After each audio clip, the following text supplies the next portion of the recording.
Peter Obi has come out again to keep the record straight. Yeah, so whether you are PDP, whether you are APC, whether you are even Labour Party, watch this video and get the progress statement of our dear nation. I know that until Nigeria gets leadership right, we will continue to fight each other. People will continue to use ethnicity. People will continue to use religion to cause trouble in this nation. But one thing is very certain. Lies will not prevail forever. It takes only a short time. The truth will prevail. God bless you as you share this video. So let them continue to borrow and share, because that is what some of them specializes in doing. Overlooking the important topics to discuss in this nation, how to move this nation forward. They are busy spreading propaganda.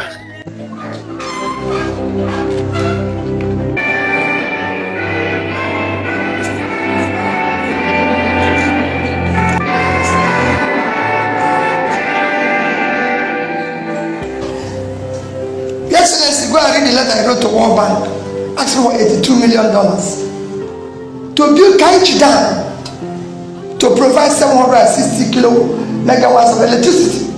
And he wrote it clear. I'm applying for this loan strictly to borrow for this investment to spur growth, economic growth for my country. That was 58 years ago. That facility is still standing. What he borrowed is $82 million.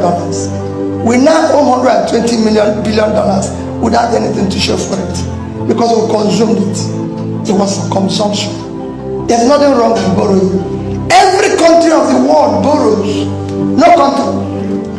Every country of the world borrows. America is the biggest economy.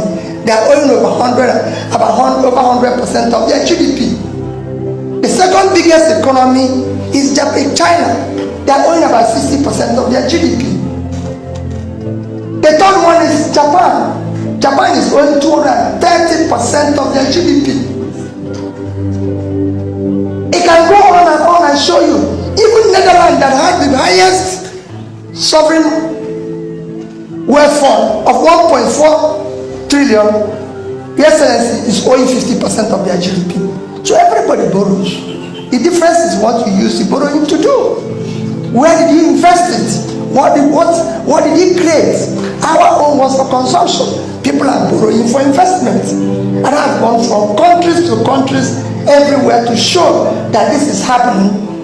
China borrowed in 1990, 93% to 95% of Chinese people live under poverty. Today, it's less than 2%. India was a similar situation, under 5%. Vietnam was actually 96%. Today, they have less than 3%. So ours that we have been doing people out of poverty. And just to illustrate to you why borrowing is different here and other countries. I was in Bangladesh in 2010. I've studied 31 countries, comparing them with Nigeria.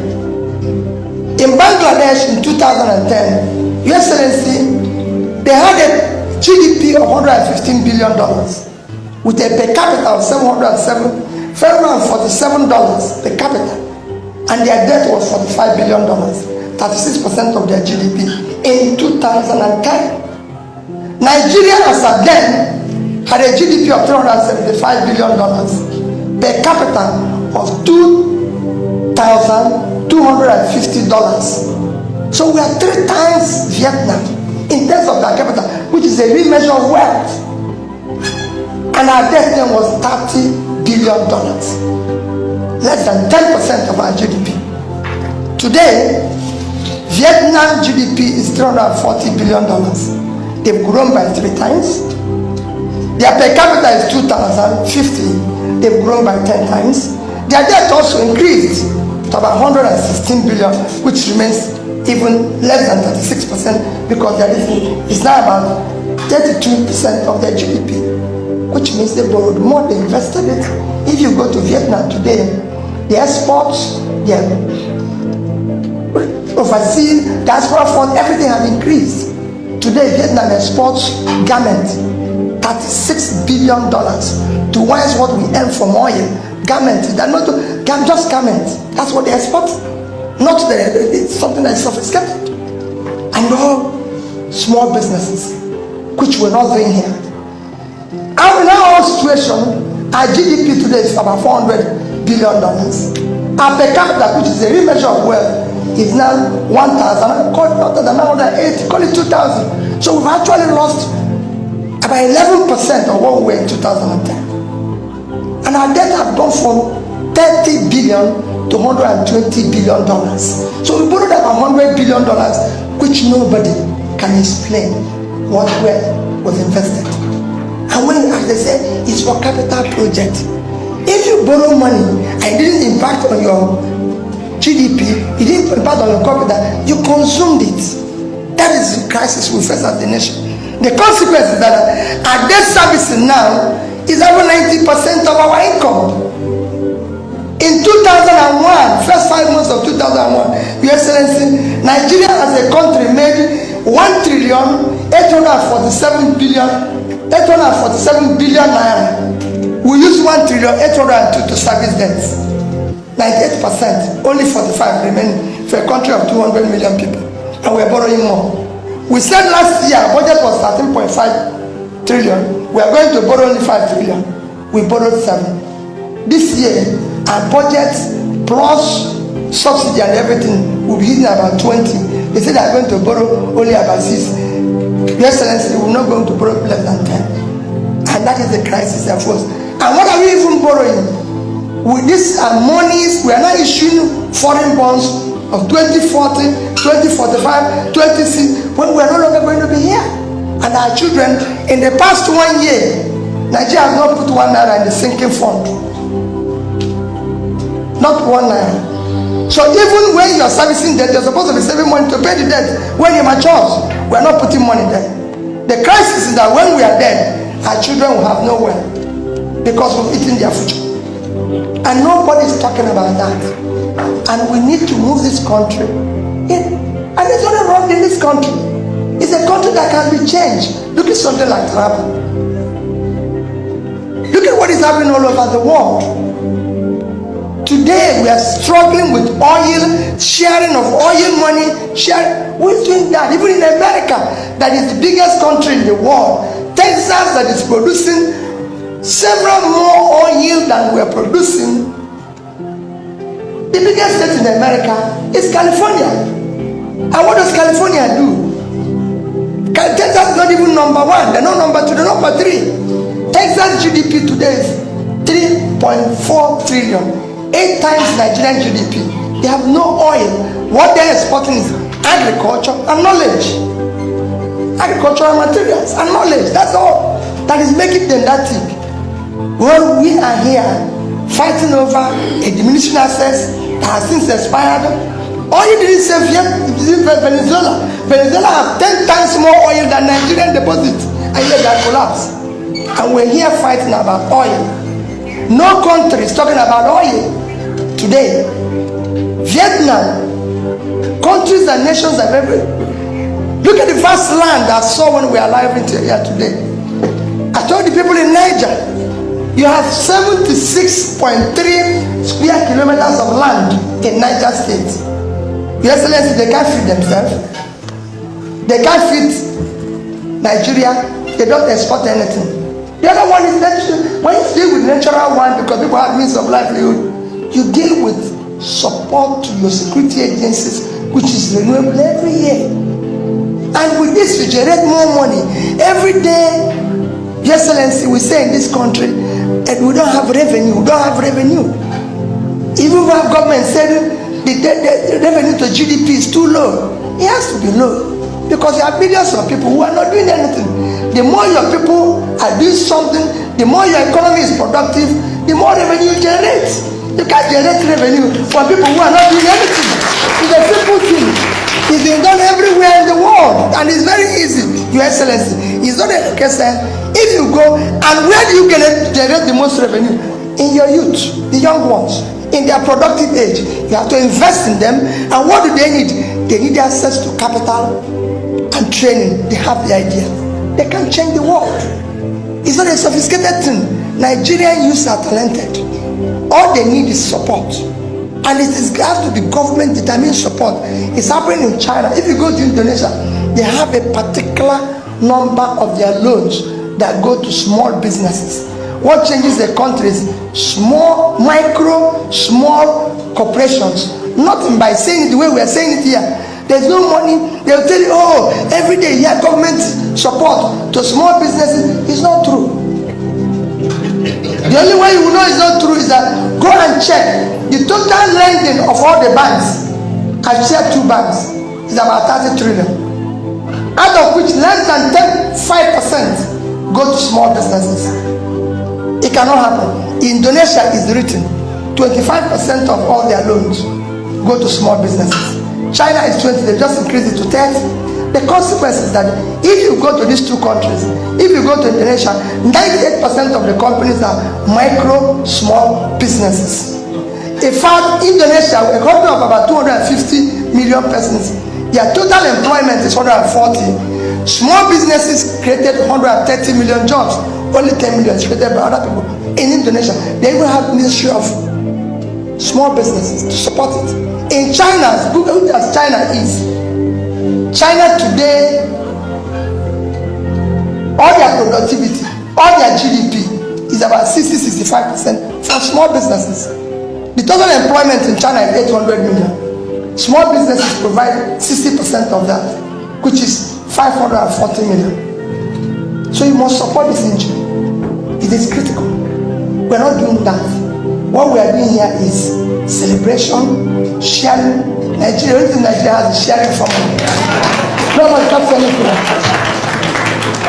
All that I came to ask you people is that we need to move this country from sharing formula to production formula. They cannot continue. We must move from consumption to creating wealth. Other countries have done it for the future of our children. It is critical. It is not something anybody can tell. They can tell you, oh, it's sophisticated. No. I've gone from one country to the other, studying. I just came back from Morocco recently, not up to a month ago. Morocco exported last year 40-something billion worth of exports. Not oil. Agricultural products, 8 billion. Morocco. Vehicles, car manufacturing, 10 billion. I can go on. Tourism, 3-point-something billion. That's what they are. That's it. In Morocco. Morocco is just here. So it's not as if this thing. You ask about power generation. This is the only country where to switch on your light, everybody knows how much power is being produced. Everybody knows whether the national grid has failed or whether every other country just put light on and off. Here you must know everything. You must even be calling for government as you're calling the people who are in charge of the power company. No other country does that. Egypt borrowed only 6 billion euros, call it 10 billion naira. And within 2015 and today, Egypt have doubled their power generation from 26,000 megawatts to 54,000 megawatts. Egypt, they're not far. You go to, so we are number 1 biggest economy in Africa. We generate 4,000 megawatts. If we are able to get it. Number 2 biggest economy is South Africa. They generate 54,000. Egypt is number 3. It generates between 55 and 55. But the giant, they raise 4. That's the crisis. And they give you all sorts of excuse. Yesterday, there's nothing in power generation. There's nothing in power distribution. It's very easy. Anybody who tells you any story is this. Excellency, let me conclude because he's introduced me. I was governor of the state. My dear people, today God has given you position where you are in authority, where you are delegates. You won't be there forever. Your Excellency is the governor. He will not be governor forever. I tell people that when I was in office. His greatest achievement, you might not know, is not in building infrastructure. And I tell people that is in ensuring the civility and order and peace in the state. He's going to give office and go to his house and stay because he has not surrounded himself with enemies. when you're at this post, it's a very difficult post. I've heard it. Because everybody you meet will tell you are doing well. How will anybody tell you are doing well? They will tell you the truth when you leave.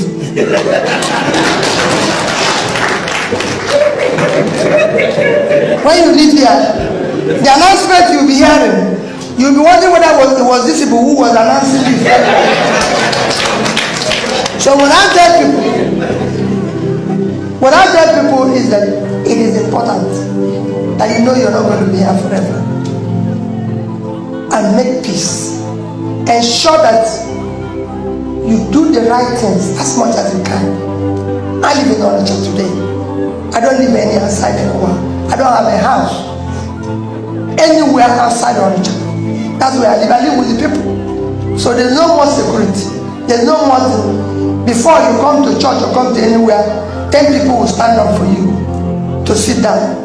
Today, if you come in, they say don't mind me. Even if they like to sit up, they say they will not do it. So it is important that you do the right things, so that you still out of the 10 who used to stand up, 2 will still stand up. The same thing goes to you in your different offices. It is important. When I used to go around everything, people would send me to them. I was governor of the state for 8 years. Very difficult. I quarreled with the elites. Because when you do the right things, you have elites as your enemies. I quarreled with all of them.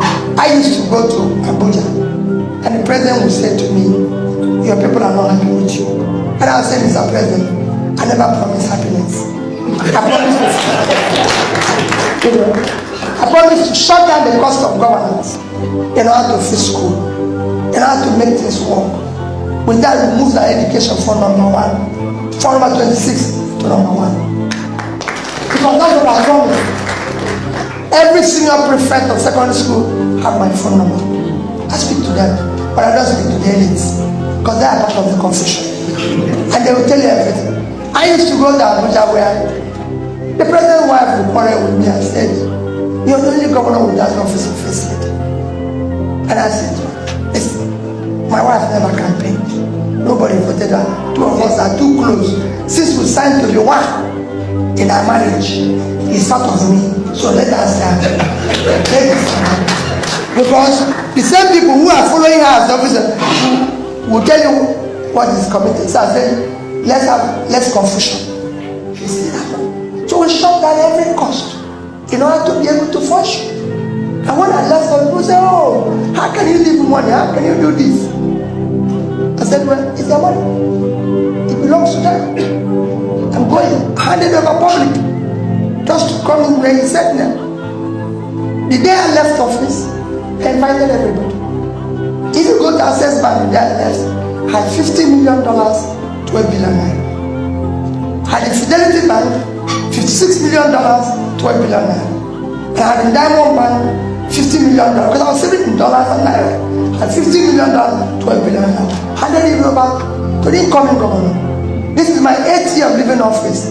Anambra has not bought me pure water, because I said, no pension, no gratuity, I'm going home. I don't want to be part of anything. I'm going home. All I'm asking you, when you want to vote as delegates, do not look at me. Do not look at people who come here. All of us will come here. Some will give you money. Some will, because they have plenty of it. Anybody who brings anything, please take it. Don't say no to them. The money belongs to you. Take it.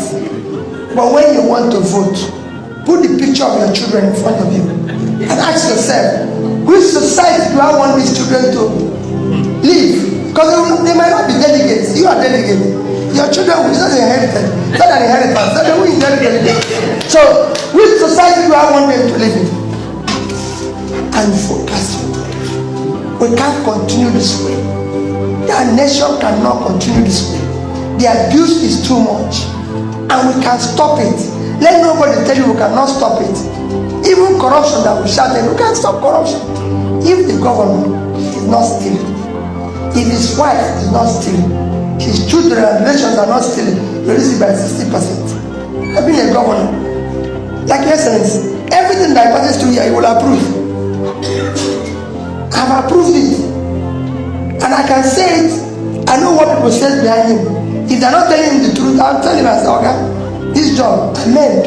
I have my colleagues, governors that called few months before they left. I said, try to amend small before you leave here. One of the people I advised recently was my own governor. Even when I wasn't in good terms with him, I called his friend and said, tell your guy, should be careful. He has created a whole enmity. If he does it wrongly and leave, you won't even believe. Because the place you live in the evening, you'll be wondering whether this is your phone is spoiled. Because for 100 phones a day, you won't even get one till 2 days. So you must be careful. The same thing for all of you today, commissioners and everything. House of Assembly, everybody is following you. When you leave office, you see Ahmed and that phone will ring. If you call someone yourself, he will tell you that you're very busy. I see, are you still around? And you'll be wondering, this person that calls me every day. So it's something I've experienced. Let us go out there and stop this abuse. The society we abuse today, Your Excellency, will take its revenge on us, on our children, on our grandchildren. Your Excellency, thank you. Thank you for all.